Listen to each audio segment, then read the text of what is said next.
En el nombre del Padre, del Hijo y del Espíritu Santo. Ven, Espíritu Santo, danos tu luz y tu verdad. En las conferencias anteriores he hablado de las realidades posteriores a la muerte, el juicio particular, la parusía, la segunda venida de Cristo, el juicio final, y hablé también de la resurrección y del cielo. Hoy quiero hablar del purgatorio y del infierno. Efectivamente, la fe de la Iglesia nos enseña que las obras realizadas en la vida presente, aparentemente tan triviales, tan condicionadas, contingentes, efímeras, en su conjunto van a tener una repercusión eterna de premio o de castigo. Así lo enseña nuestro Maestro, Jesucristo. Es decir, los hombres somos libres, somos pues responsables de nuestros actos.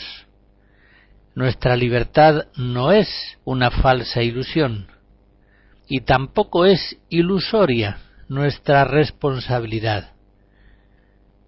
Todos compareceremos ante el tribunal de Jesucristo, y nos veremos obligados a responder de nuestros actos, buenos o malos. Ya comentaba en la última conferencia que hablar de la vida futura en modo alguno devalúa la vida presente.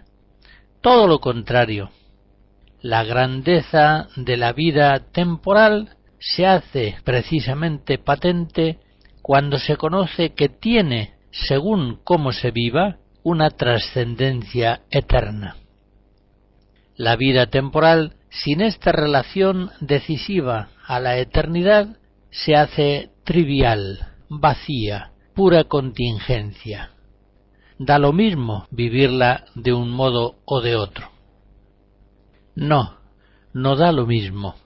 La Iglesia en el Catecismo, en el número 1023, nos enseña la fe católica, que cada hombre después de morir recibe en su alma inmortal su retribución eterna, en un juicio particular que refiere su vida a Cristo, bien a través de una purificación, lo que es el purgatorio, bien para entrar inmediatamente en la bienaventuranza del cielo, bien para condenarse inmediatamente para siempre en el infierno. Consideremos en primer lugar lo que nos enseña la Iglesia sobre el purgatorio. En el número 1030 del Catecismo nos dice que los que mueren en la gracia y en la amistad de Dios, pero imperfectamente purificados, aunque están ya seguros de su eterna salvación, sufren después de su muerte una purificación, a fin de obtener la santidad necesaria para entrar en la alegría del cielo. Y en el número siguiente, la Iglesia llama purgatorio, podríamos traducir purificatorio, a esta purificación final de los elegidos, que es completamente distinta del castigo de los condenados. ¿Cuántas veces, absortos en las realidades presentes que acaparan nuestra atención, nos olvidamos de estas realidades últimas? Si las tuviéramos más presentes, nuestra vida temporal iría adelante, mucho más derecha, por el camino del Evangelio. Concretamente, el pensamiento del purgatorio nos hace conscientes de que nuestros pecados actuales, esos pecados concretamente que una y otra vez reiteramos porque no les damos mayor importancia, nos están mereciendo más purgatorio si no hacemos de ellos antes de la muerte una penitencia suficiente. La purificación de nuestros pecados en la vida presente la realizamos con la ayuda de la gracia mediante actos nuestros, obras meritorias, mientras que la purificación última del purgatorio será plenamente pasiva. Es Dios el que, con su amor misericordioso, seguirá sanándonos con su acción benéfica, purificándonos de toda huella de pecado y disponiéndonos así para la perfecta unión con Él, para la visión beatífica. Pero esa purificación del purgatorio por parte nuestra será absolutamente pasiva. No colaboramos con obras meritorias en la purificación que obra Dios en nosotros, sino que padecemos las penas del purgatorio en una forma totalmente pasiva. Hay, sin embargo, en las benditas almas del purgatorio una amorosa y fidelísima aceptación voluntaria de aquellos castigos purificativos que le están siendo impuestos por el amor de Dios. Los santos, ya en la vida presente, han tenido una conciencia vivísima de cómo el pecado en nosotros nos dificulta la plena unión con Dios, y por eso los propios pecados han sido para los santos su mayor dolor. Santa Margarita María de Alacoque, en el número 61 de su autobiografía, dice: como la santidad del Señor no puede sufrir la más pequeña mancha, y Él me hace notar la más ligera imperfección, yo no podía soportar ninguna falta en que hubiera algo, aunque poco, de voluntad propia o de negligencia. Y como por otra parte soy tan imperfecta y miserable que cometo muchas faltas, si bien involuntarias, confieso que me es un tormento insoportable comparecer delante de esta santidad del Señor cuando he sido infiel en alguna cosa, y no hay suplicio al cual no me entregase antes que sufrir la presencia de este Dios santo cuando está manchada mi alma con alguna culpa. Me sería 1000 veces más grato arrojarme en un horno ardiente. Cuanto más el santo ama a Dios, cuanto más contempla la santidad divina, más le duelen sus propias culpas. Y ese es un dolor sumamente purificativo. Santa Catalina de Génova, hacia el año 1500, en su tratado sobre el purgatorio, explica precisamente la naturaleza del purgatorio como el gran dolor que el alma ya salvada, tendiendo con todas sus fuerzas hacia Dios por el amor, ha de mantenerse, sin embargo, aún privada de la plena unión con Dios, porque las huellas negativas del pecado así se lo exigen. El alma, nos dice Santa Catalina, siente el deseo de verse purificada cuanto antes por el más fuerte fuego de las penas del purgatorio, es decir, de las llamas del amor divino. La tradición teológica suele distinguir en el purgatorio la pena de daño, que consiste en esa dilación temporal de la visión beatífica de Dios, y la pena de sentido. Pero aunque estas penas de sentido pueden ser muy grandes, según enseña, por ejemplo, Santo Tomás, todos los teólogos coinciden en afirmar que las benditas almas del purgatorio sufren especialísimamente por la pena de daño, porque no alcanzan la plena unión con Dios, siendo así que todo su amor está ya puesto en Él. El canto gregoriano grandioso del Te Deum alegre nuestros corazones mientras consideramos estos graves temas del purgatorio y el infierno. En la medida en que contemplamos la santidad divina, en esa medida conocemos la gravedad de las miserias propias y consecuentemente en esa medida entendemos la necesidad de la purificación penitencial cumplida aquí en la tierra y, si todavía es necesaria, cumplida después de la muerte en el purgatorio. Como digo, son dos captaciones simultáneas, la de la santidad de Dios y la conciencia del propio pecado, con su consecuente necesidad de purificación. En el capítulo 6 de la profecía de Isaías vemos, por ejemplo, cómo es simultánea la visión de la santidad de Dios en toda su majestad y la conciencia de la propia condición de pecador. ¡Ay de mí, que soy un hombre de labios impuros! Estos mismos sentimientos los vemos en Santa Catalina de Siena.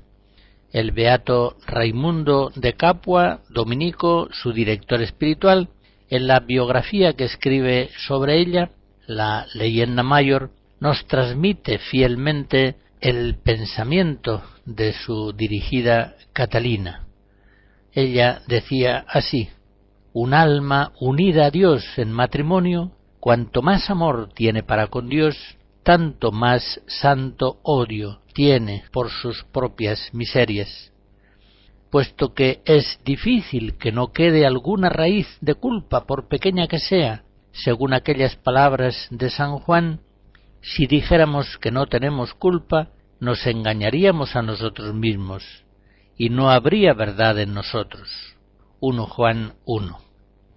Según esas palabras de San Juan, el alma comienza a tener un cierto disgusto por ella misma, del cual se origina ese odio santo y ese desprecio por sí misma, odio y desprecio que la defienden de las insidias del demonio y de los hombres. Ese odio santo os hará humildes y siempre os guardará en la humildad. Tendréis paciencia en las adversidades, seréis moderados en la abundancia, os adornaréis con vestidos honestos, gratos a Dios y a los hombres. Cuidado, mucho cuidado con quien no tenga ese odio santo, porque donde falta reina necesariamente el amor propio, que es el pozo negro de todos los pecados, la raíz y la causa de todo pésimo afán. Para los santos, pues, el purgatorio, es decir, la purificación de todo amor propio, de todo pecado, de todo aquello que nos separa de la plena unión con Dios, es una necesidad del amor. Las penas del purgatorio, ante todo y sobre todo, son penas de amor. El amor exige esa purificación total que nos dispone, nos hace dignos y nos hace capaces de la unión plena con Dios. El pensamiento del purgatorio, a la luz de la fe, ha de darnos paciencia y alegría en las penas de la vida, sabiendo que ellas colaboran a la purificación de nuestros pecados y, en cierto modo podemos decir, disminuyen en nosotros la necesidad del purgatorio. Santa Teresa, hablando de sus penas, en el libro de la vida, capítulo 36, dice que me servirían de purgatorio. Y cuando ella veía los sufrimientos de otros enfermos, pobres, afligidos, decía: pasan aquí el purgatorio para no tenerle allá. Fundaciones 7. En todo caso, seamos muy conscientes de que no sufrimos en este mundo, ni tampoco en el otro, según merecen nuestras culpas. Hagamos nuestras las palabras del Salmo 102. El Señor no nos trata como merecen nuestros pecados, ni nos paga según nuestras culpas. Las penas purificativas de la vida presente y las penas del purgatorio son ciertamente muy inferiores a lo que merecerían en justicia estricta nuestras culpas. La misericordia infinita de Dios modera por decirlo así, su infinita justicia. La Santa Madre Iglesia, por otra parte, nos anima continuamente a ayudar a los difuntos con nuestras oraciones y sacrificios. Al menos 2 veces cada día, la Santa Madre Iglesia nos hace recordar a sus hijos, los difuntos, en el memento de la Eucaristía y en la última de las preces de la oración litúrgica de las vísperas. Quiere la Iglesia que nuestra caridad eclesial se extienda no solamente a los vivos, sino también a los difuntos. En el Catecismo, en el número 1032, nos dice la Iglesia que esta enseñanza se apoya también en la práctica de la oración por los difuntos, de la que ya habla la Escritura, y cita un texto del libro segundo de Macabeos 12. Por eso mandó Judas Macabeo hacer este sacrificio expiatorio en favor de los muertos, para que quedaran liberados del pecado.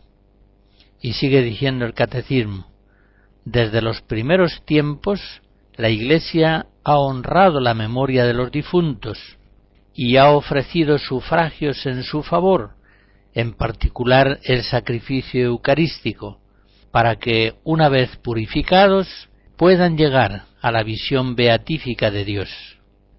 La Iglesia recomienda también las limosnas, las indulgencias y las obras de penitencia ofrecidas en favor de los difuntos.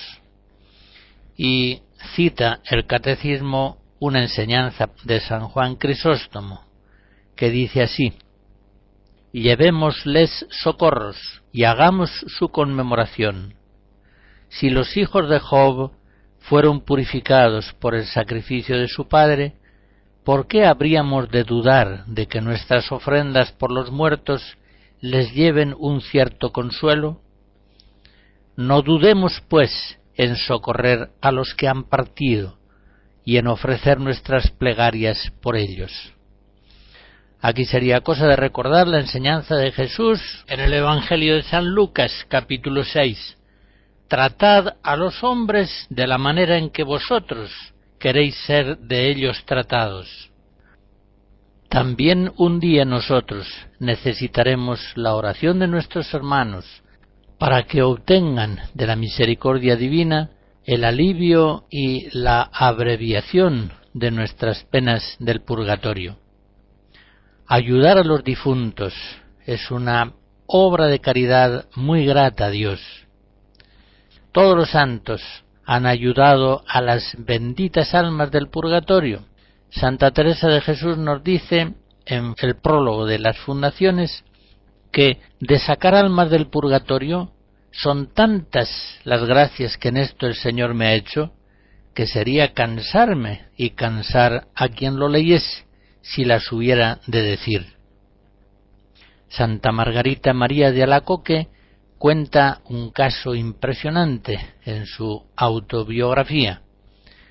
Escribe: estando en presencia del Santísimo Sacramento el día de su fiesta, se presentó repentinamente ante mí una persona hecha toda fuego, cuyos ardores tan vivamente me penetraban que me parecía abrasarme con ella. El deplorable estado en que me dio a conocer se hallaba en el purgatorio me hizo derramar abundantes lágrimas. Me dijo que era aquel religioso benedictino que me había confesado una vez y que me había mandado recibir la comunión, en premio de lo cual Dios le había permitido ahora dirigirse a mí para obtener de mí algún alivio en sus penas. Me pidió que ofreciese por él todo cuanto pudiera hacer y sufrir durante 3 meses, y habiéndoselo yo prometido, después de haber obtenido para esto el permiso de mi superiora, me dijo que la causa de sus grandes sufrimientos era ante todo porque había preferido el interés propio a la gloria divina por demasiado apego a su reputación, Lo segundo, por la falta de caridad con sus hermanos. Y lo tercero, por el exceso del afecto natural que había tenido a las criaturas y de las pruebas que de ese afecto les había dado en las conversaciones espirituales, lo cual desagradaba mucho al Señor. Muy difícil me sería poder explicar cuánto tuve que sufrir en estos 3 meses, porque no me abandonaba la visión de aquel benedictino un momento, y al lado donde él se hallaba me parecía verle hecho un fuego y con tan vivos dolores que me veía obligada a gemir y llorar casi continuamente. Al fin de los 3 meses le vi de bien diferente manera. Colmado de gozo y de gloria, iba a gozar de su eterna dicha, y me daba las gracias, me dijo que me protegería en la presencia de Dios.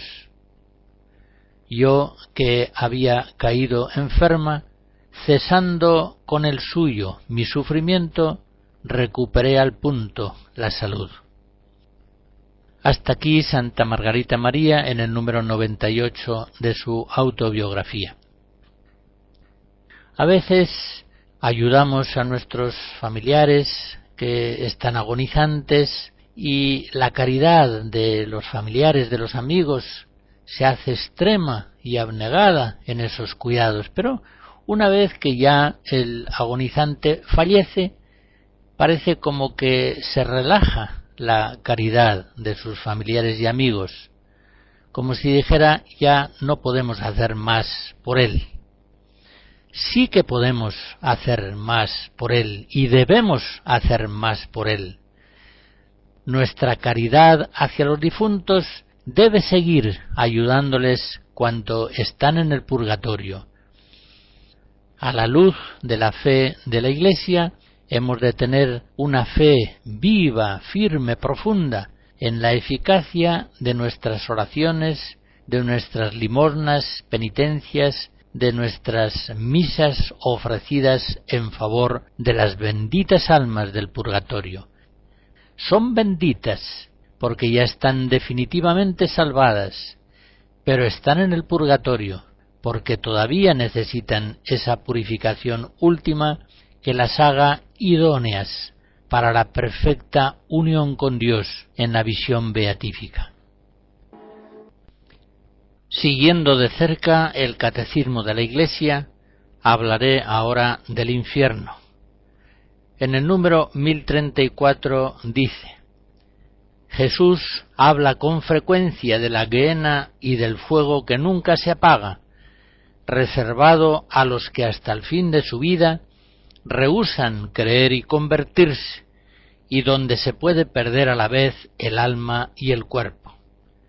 Jesús anuncia en términos graves que enviará a sus ángeles que recogerán a todos los autores de iniquidad y los arrojarán al horno ardiendo, y que pronunciará la condenación: alejaos de mí, malditos, al fuego eterno.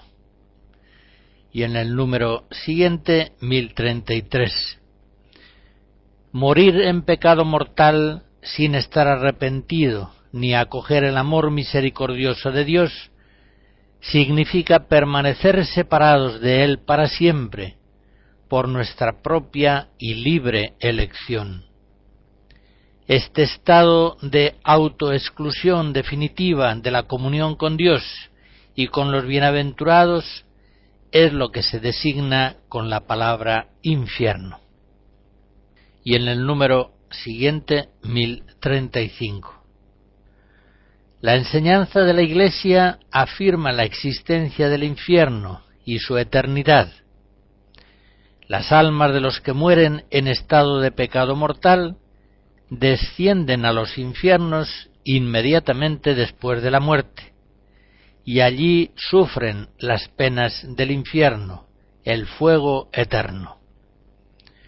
La pena principal del infierno consiste en la separación de Dios, en quien únicamente puede tener el hombre la vida y la felicidad, para las que ha sido creado y a las que aspira. Como se ve, cuando la Iglesia habla del infierno, habla con certeza dogmática. Ya su existencia se afirma en los primeros símbolos de la fe, por ejemplo en el símbolo Quicunque del siglo V, en el que se confiesa: y los que obraron mal irán al fuego eterno. Después, en otros muchos concilios y documentos pontificios, se reafirma esta fe de la Iglesia absolutamente fundada en las palabras de Cristo, que, como nos ha dicho el Catecismo, hablaba con frecuencia de la gehenna y del fuego que nunca se apaga. El Catecismo ha empleado la expresión autoexclusión del amor de Dios para significar ese rechazo infernal definitivo por el cual el condenado se cierra al amor misericordioso de Dios, rechaza definitivamente su gracia salvadora.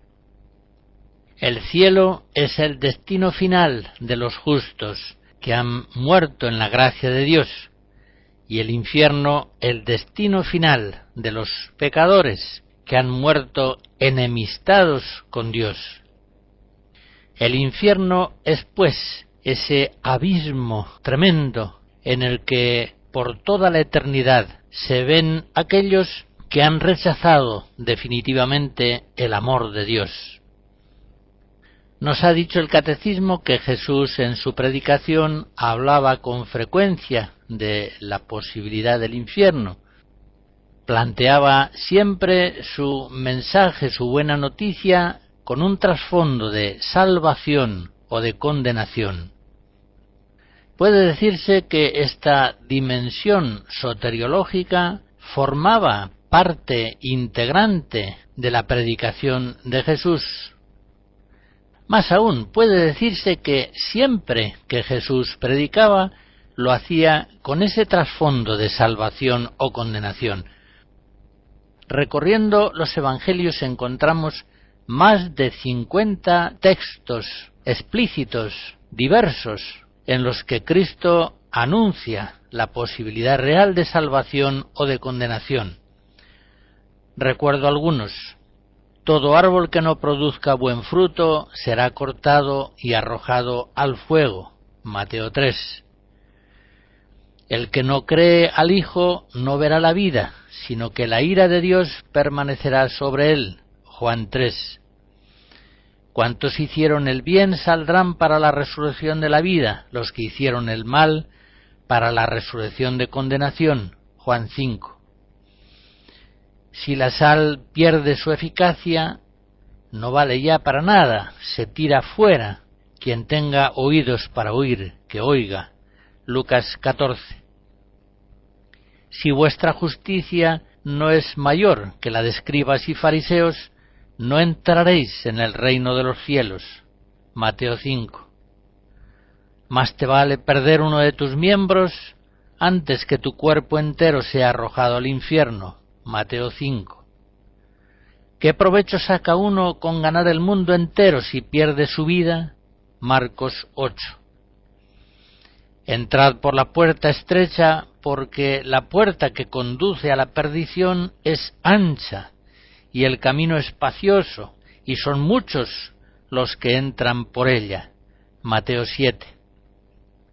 No todo el que dice Señor, Señor, entrará en el reino de los cielos, sino aquel que hace la voluntad de mi Padre celestial. Muchos me dirán en aquel día, Señor, Señor, y yo les responderé, jamás os he conocido. Alejaos de mí, los que hicisteis el mal. Mateo 7. Los hombres darán cuenta en el día del juicio de cualquier palabra ociosa que dijeren, porque por tus palabras te justificarás y por tus palabras te condenarás. Mateo 12. Dos plantas, el trigo y la cizaña, se mezclan en el campo del Señor. La siega es el fin del mundo, los segadores son los ángeles. como se ata la cizaña y se arroja al fuego, así sucederá al fin del mundo. Mateo 13. El reino de los cielos es semejante a una red que pesca peces buenos y malos. Al final del mundo saldrán los ángeles y separarán a los malos de los justos, y los arrojarán en el horno de fuego. Allí será el llanto y el rechinar de dientes. Mateo 13. El que no permanece en mí es echado fuera como el sarmiento, y se seca, y los amontonan, y los arrojan al fuego para que ardan. Juan 15. La parábola de Lázaro y el rico. Murió el rico y fue sepultado, y en el infierno, estando en tormentos, levantó sus ojos, y vio desde lejos a Abraham y a Lázaro en su seno. Lucas 16. No multiplico las citas porque son más de 50. Algunas de ellas aparecen citadas en 2, 3 o en los 4 evangelistas, pero son más de 50 los lugares distintos de la predicación de Jesús en los que anuncia la posibilidad de una condenación eterna, el infierno. Por tanto, un sacerdote, un catequista, un cristiano que silenciase de modo sistemático la realidad posible del infierno, estaría contrariando gravemente la enseñanza de nuestro Maestro Jesús. Sencillamente estaría cometiendo una herejía si mantiene pertinazmente que el infierno es incompatible con la bondad de Dios, que el infierno no existe. Una persona que piensa, que habla así, se aparta en un tema decisivo de la doctrina dogmática de la Iglesia, de la fe católica. Sencillamente no es posible evangelizar a los hombres sin hablarles de salvación o condenación. Un evangelio desprovisto de su dimensión soteriológica es un evangelio falso. No es el evangelio de Jesús y el de los apóstoles. Un silenciamiento sistemático del infierno, de una verdad tantas veces revelada explícitamente por Jesucristo, es al mismo tiempo un grave error en la fe y un grave pecado, porque rechaza la palabra de Dios. Y no vale decir que ahora no debemos hablar del infierno porque en otros tiempos se habló demasiado. Con esa frase se establece una falsa equivalencia entre errores contrapuestos. Hablar demasiado del infierno es decir la verdad en modo imprudente. Pero silenciar sistemáticamente una verdad de Cristo es consentir o incluso fomentar un grave error en la fe. Precisamente el error en el que viven los pecadores. Por eso siguen pecando, porque no acaban de creer en la posibilidad final del infierno.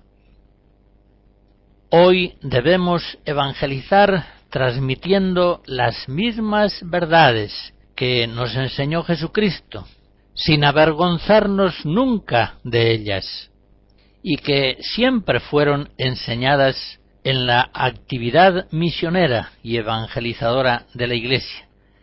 Pensemos en San Pablo, en San Ignacio, en los ejercicios, San Francisco de Javier, Santa Teresa de Jesús, San Francisco de Sales, San Luis María Griñón de Montfort, todos los grandes apóstoles de la historia de la Iglesia han predicado la buena noticia del Evangelio presentándolo como una oferta amorosa de salvación que Dios nos hace, pero como una oferta cuyo rechazo pecaminoso puede conducir a una condenación eterna, lo que llamamos el infierno.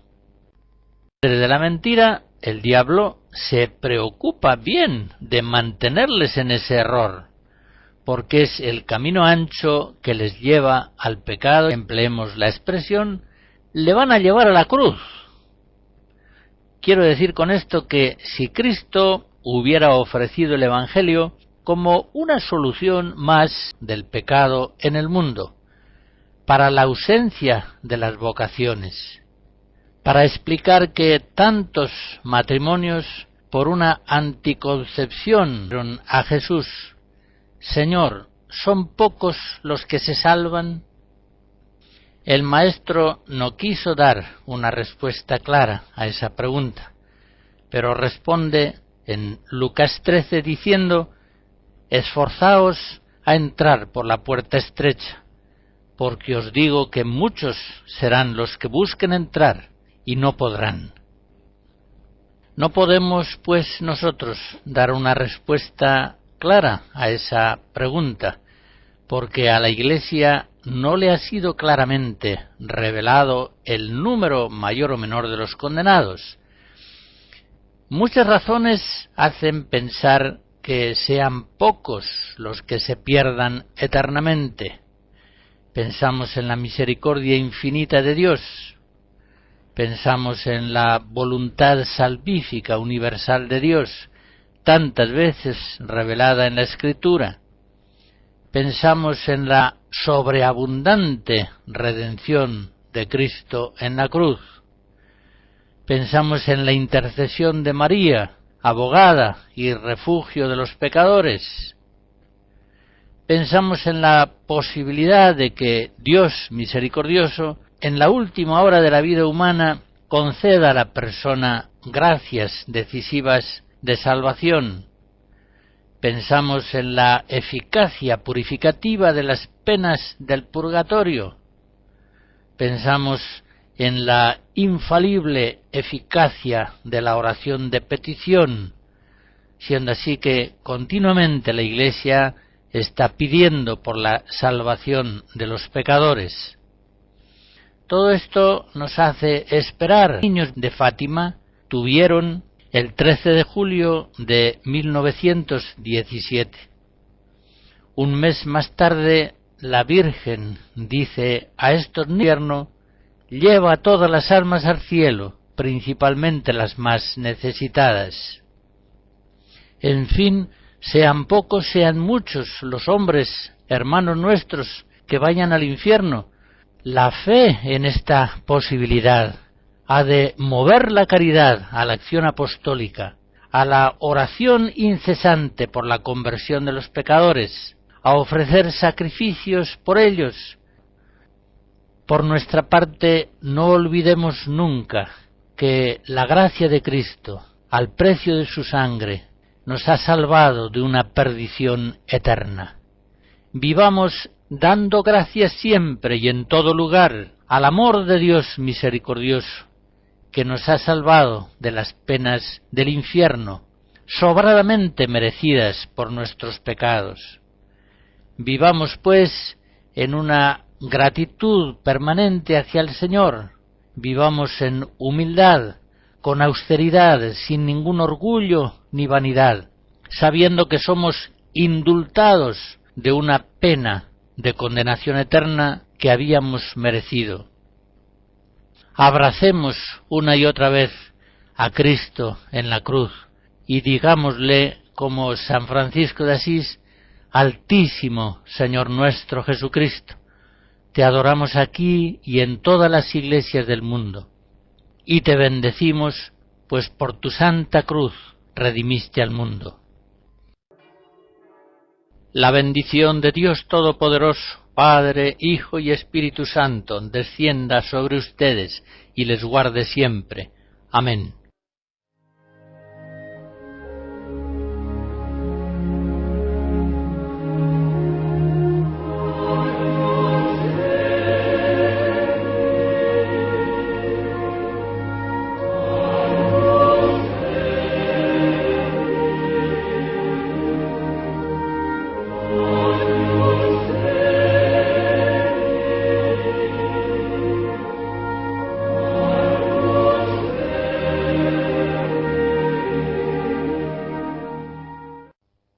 Hemos escuchado Dame de beber, temas de espiritualidad por el padre José María Iraburu.